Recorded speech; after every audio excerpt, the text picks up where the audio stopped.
Egypt की एक site पर आर्कियोलॉजिस्ट को 100 से भी ज्यादा ऐसी ममीज मिली जो इंसानों की नहीं बल्कि क्रोकोडाइल्स की थी।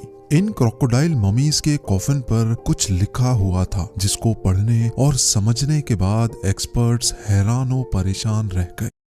वीडियोस में एक बार फिर से खुशामदीद नाजरीन। आज से हजारों साल पहले एंशियंट इजिप्ट में जब लोग मर जाया करते थे तो उनको केमिकल लगाकर प्रिजर्व कर दिया जाता था ताकि उनकी बॉडी वक्त के साथ साथ खराब ना हो। प्रिजर्व करने के बाद मम्मी को उसके लेवल या फिर उसके ओहदे के हिसाब से डेकोरेट भी किया जाता था और फिर उसको जमीन के अंदर या फिर किसी टूम्ब के अंदर दफन कर दिया जाता था। वैसे तो इजिप्ट से आर्कियोलॉजिस्ट को कई ममीज मिल चुकी हैं, लेकिन आज जिन 7 ममीज के बारे में आप जानेंगे ये वो ममीज थीं जिनको जब पहली बार देखा गया तो एक्सपर्ट्स और आर्कियोलॉजिस्ट के लिए यकीन करना बहुत मुश्किल था। तो आइए शुरू करते हैं। नंबर 7, लेडी राय। एंशियंट इजिप्ट की सबसे पुरानी ममीज में एक ऐसी औरत की ममी भी पाई जाती है जिसको आज लेडी राय का नाम दिया गया है।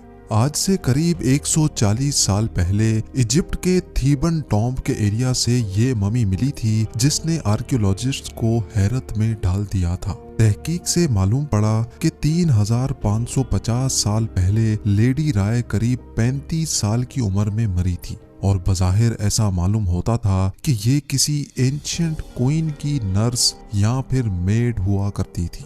लेकिन जिस चीज ने आर्कियोलॉजिस्ट को चौंका दिया था वो थे लेडी राय के बाल।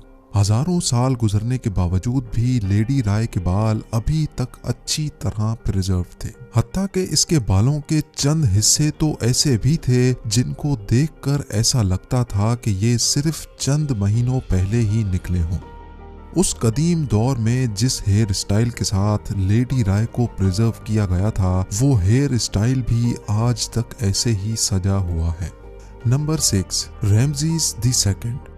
रैमज़ीज़ द सेकंड एंशियंट इजिप्ट का सबसे मशहूर तरीन लीडर था। दूसरे इजिप्ट के बादशाहों के मुकाबले में रामज़ीज़ 2 ने बहुत लंबे अरसे तक अपनी बादशाहत की गद्दी संभाले रखी और जब ये मरा तब इसकी एज 90 ईयर्स थी। रैमज़ीज़ 2 का फेरो 1881 में इजिप्ट के एक छोटे गांव सकारा से मिला था। ये वो जगह है जहां सिर्फ एंशियंट किंग्स, क्वींस या फिर अपर क्लास को ही दफन किया जाता था। जिन आर्कियोलॉजिस्ट ने ममी को निकाला था उनका कहना था कि जैसे रैमज़ीज़ 2 अपने दौर में पावरफुल हुआ करता था, हजारों साल के बाद भी इसकी ममी वैसे ही ताकतवर दिख रही थी। एग्जैक्ट नंबर तो किसी को भी मालूम नहीं, लेकिन आपको ये जानकर हैरत होगी कि रिसर्च और डीएनए टेस्ट के मुताबिक रैमज़ीज़ 2 150 बच्चों का बाप था। 1974 में ये नोटिस किया गया कि रैमज़ीज़ 2 की ममी गल कर खराब हो रही है। इसी वजह से फौरन ये फैसला किया गया कि इसकी ममी को पेरिस ले जाया जाए जहां पर इसकी ट्रीटमेंट होगी। लेकिन इंटरनेशनल रूल के मुताबिक इंसान चाहे जिंदा हो या मरा हुआ, बॉर्डर पार करने के लिए उसका पासपोर्ट होना जरूरी है। इसी वजह से इजिप्ट ने रैमज़ीज़ 2 का पासपोर्ट इशू किया जिसमें उसको किंग का दर्जा दिया गया। याद रहे कि ये दुनिया का पहला पासपोर्ट था जो किसी मरे हुए इंसान के लिए इशू किया गया था। पेरिस में लैंड करते वक्त भी रैमज़ीज़ 2 की ममी को भरपूर मिलिट्री ऑनर से नवाजा गया। नंबर 5, टूटनखामुन या फिर किंग टट। इस फेरो को मिलने से ना सिर्फ इसको ढूंढने वाले हैरान थे बल्कि टूटनखामुन की ममी ने पूरी दुनिया के आर्कियोलॉजिस्ट को हैरान करके रख दिया था।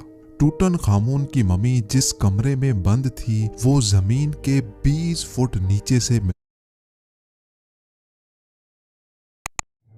हैं। टूटनखामुन एंशियंट इजिप्ट का सबसे छोटा किंग था जिसको सिर्फ 9 साल की उम्र में ही इतनी ज्यादा पावर्स मिल गई थी। इसकी ममी 1922 में किंग्स वैली के एक टूम्ब से मिली थी जहां ममी के साथ साथ बेशुमार खजाना भी दफन था और इसी वजह से ही टूटनखामुन की ममी ने पूरी दुनिया को हैरत में डाल दिया था। सिर्फ 19 साल की उम्र में ही मर जाने वाले इस किंग की टूम्ब के बारे में ये माना जाता था कि इसके अंदर कुछ ऐसी आत्माओं और बदरूहों का बसेरा है जो इस ममी और खजाने को बचा रही हैं। लॉर्ड कार्नावान वो शख्स था जिसने टूटनखामुन की टूम्ब को ढूंढने में फंडिंग दी थी। हैरत अंगेज तौर पे किंग टट की मम्मी मिलने के चंद ही दिनों के बाद लॉर्ड कार्नावान मच्छर के काटने की वजह से मर गया था। Number 4, crocodile mummy.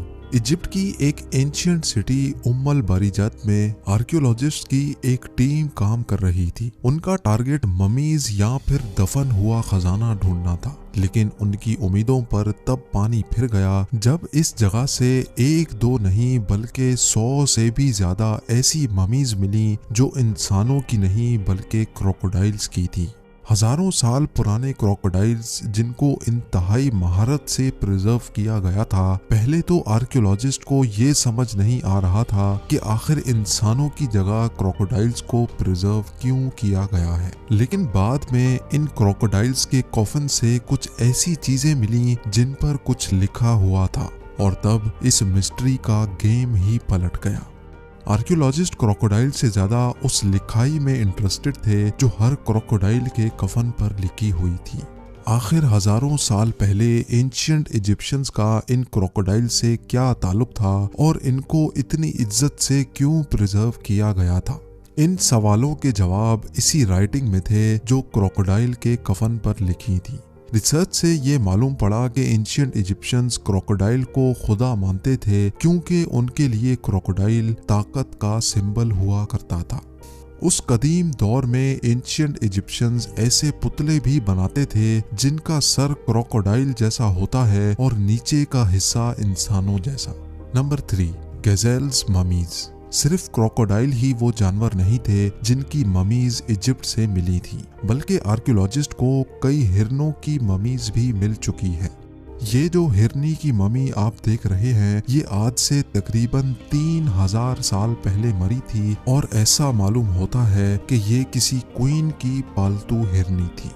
जब आर्कियोलॉजिस्ट को खुदाई के दौरान ये हिरनी मिली तो वो ये देखकर हैरान रह गए कि किंग और क्वीन के साथ साथ हिरनी को भी इंतहाई शाही अंदाज में स्टफ करके दफन किया गया था। यानी जो तरीका किंग्स और क्वीन को प्रिजर्व करने में इस्तेमाल होता था, इस हिरनी को भी उसी शान और शौकत के साथ प्रिजर्व करके शाही कफन में डाला गया था। Number 2, mud mummy. इजिप्शियंस इंसानों की बॉडी को प्रिजर्व करने के लिए एक खास प्लांट से निकलने वाले केमिकल का इस्तेमाल करते थे जिसको रेजिन भी कहा जाता है। ये केमिकल बहुत महंगा होता था और इसी वजह से सिर्फ अमीर लोग ही इसको अफोर्ड कर सकते थे।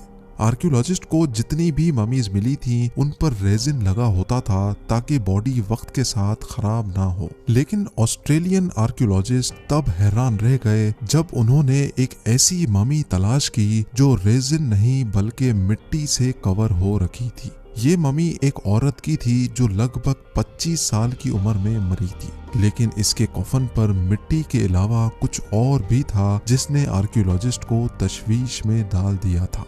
लैब टेस्ट से ये मालूम पड़ा कि ये ममी तो 3000 साल पुरानी थी, लेकिन इसके इर्द गिर्द जो मिट्टी लगाई गई थी वो इसके मरने के काफी सालों के बाद लगाई गई थी। रिसर्च के बाद ये समझा गया कि ये ममी किसी गरीब घर की औरत की थी जो रेजिन अफोर्ड नहीं कर सकते थे, इसी वजह से इसको मिट्टी से प्रिजर्व किया गया। लेकिन इसके मरने के काफी सालों के बाद इस पर मिट्टी क्यों लगाई गई ये अभी तक आर्कियोलॉजिस्ट के लिए एक सवालिया निशान बना हुआ है। और अब नंबर 1, ममी विथ टैटू।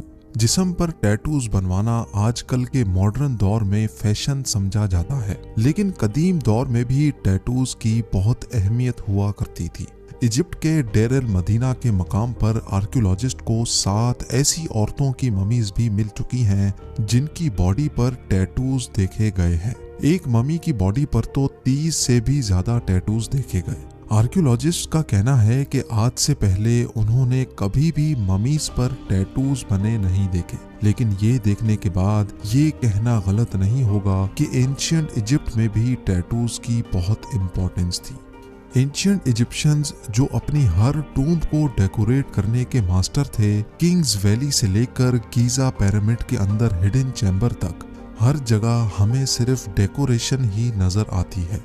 हो सकता है ये 7 ममीज जिनके जिस्म पर टैटूज बने थे ये उस दौर में वॉल आर्टिस्ट हों और इनका किंग्स वैली के चैम्बर्स को सजाने में भरपूर किरदार रहा।